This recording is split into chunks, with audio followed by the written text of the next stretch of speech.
Santapan Harian Senin 27 September 2021.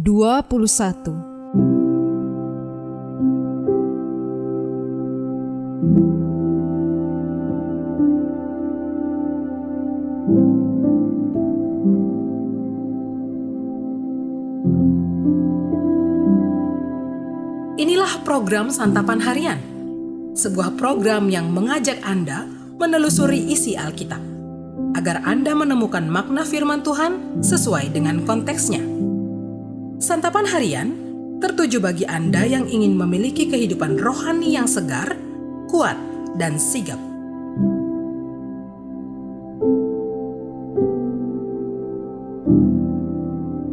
Hari ini kita akan membaca Amos pasal yang keempat, ayat yang pertama hingga ayatnya yang kelima.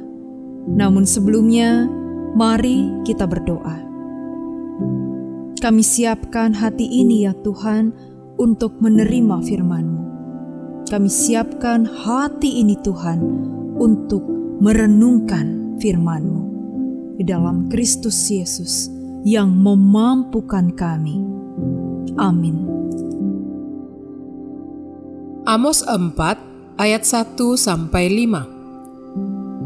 Dengarlah firman ini, hai lembu-lembu Basan, yang ada di gunung Samaria, yang memeras orang lemah, yang menginjak orang miskin, yang mengatakan kepada tuan-tuanmu, bawalah kemari supaya kita minum-minum. Tuhan Allah telah bersumpah demi kekudusannya, sesungguhnya akan datang masanya bagimu, bahwa kamu diangkat dengan kait, dan yang tertinggal di antara kamu dengan kail ikan. Kamu akan keluar melalui belahan tembok, masing-masing lurus ke depan, dan kamu akan diseret ke arah Hermon. Demikianlah firman Tuhan. Datanglah ke Betel dan lakukanlah perbuatan jahat. Ke Gilgal dan perhebatlah perbuatan jahat. Bawalah korban sembelihanmu pada waktu pagi, dan persembahan persepuluhanmu pada hari yang ketiga. Bakarlah korban syukur dari roti yang beragi, dan maklumkanlah persembahan-persembahan sukarela. Siarkanlah itu. Sebab bukankah yang demikian kamu sukai, hai orang Israel? Demikianlah firman Tuhan Allah.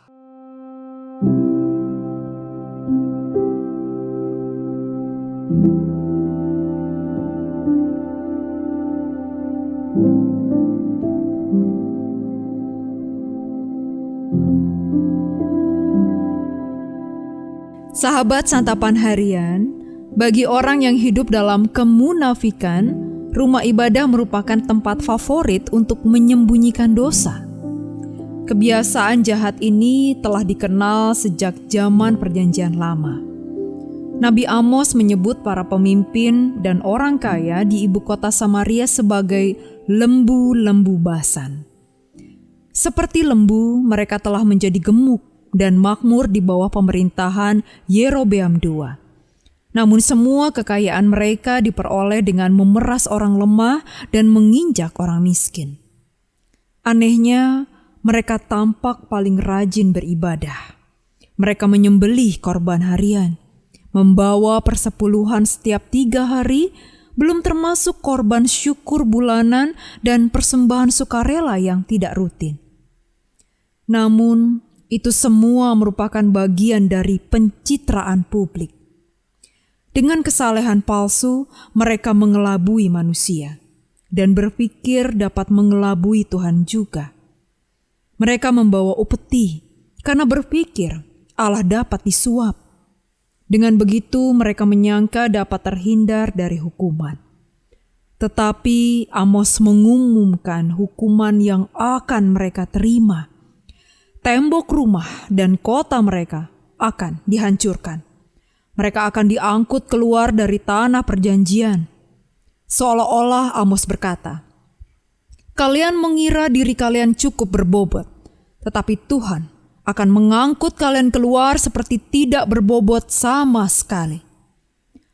Apakah kita mengenal orang-orang tertentu yang mencitrakan diri sebagai orang saleh, padahal hidupnya jauh dari Tuhan?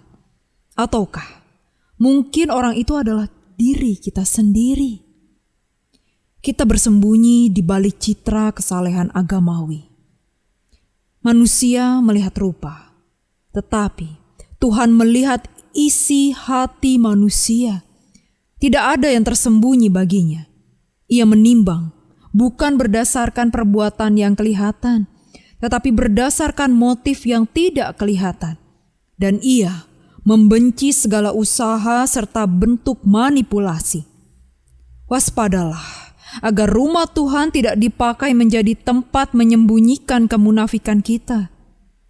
Jika di dalam murkanya dahulu, Yesus Kristus menyucikan bait Allah, terlebih lagi kita, baitnya akan disucikannya. Mari kita berdoa. Ketulusan dan kejujuran kiranya mengawali kami ya Bapa, sebab kami menanti-nantikan Engkau. Inilah sembah sujud kami kepadamu. Di dalam Kristus Yesus kami berserah. Amin.